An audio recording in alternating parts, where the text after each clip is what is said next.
show again. It's still Thursday evening. It's about a little after 7 this time. I decided to turn on the living room lights. What a concept, huh? And redo the tour of the living area. Here we have on top a collection of 3 black and white photographs that my friend David Verdon took. This one is of the Denver Botanic Gardens. This one is of a building in Chicago with an old-fashioned advertisement on the side. This one is, well, not technically black and white, but almost a collection of roses at the farm market in the Castro in San Francisco.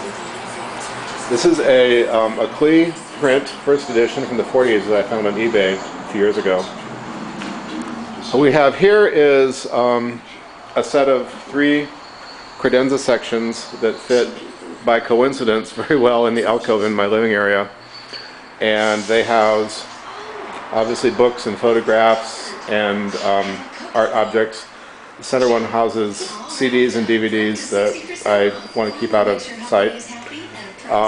Art pottery. The item in the middle here is a beautiful blown glass chalice that was part of a gorgeous but ill-fated attempt by Disney to sell high-end art products. It was inspired by Fantasia.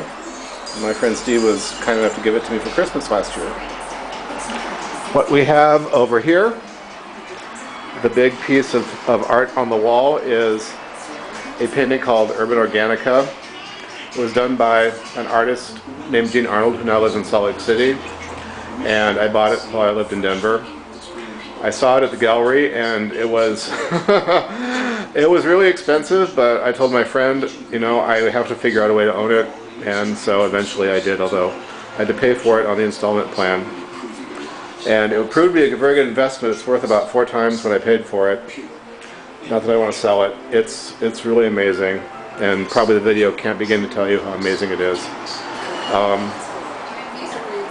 Here we have the sofa, which is from Room and Board in Denver.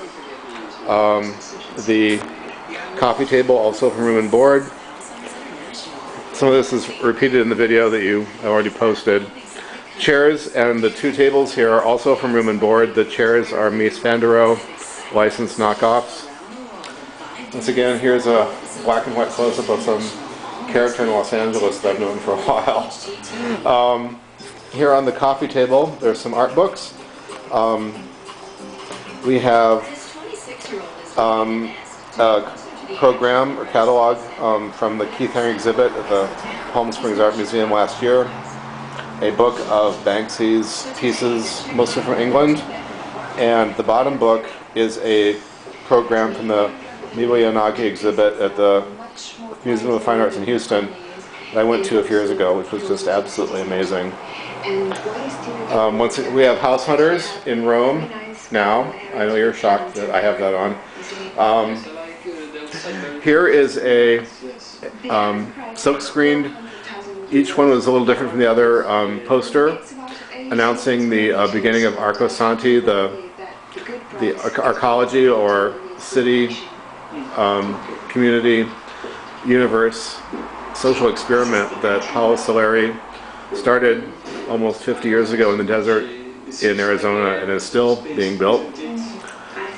This lamp I found at a vintage mid-century store in Denver when I lived there. At the same place I found this teak tonsure door chest which holds some stereo components. And here are 3 paintings that my friend Mark Monroe did, who lives in Denver still. Out here, looking west, east, I'm sorry, is looking out on the balcony. And that's what does it. Take care. Bye-bye.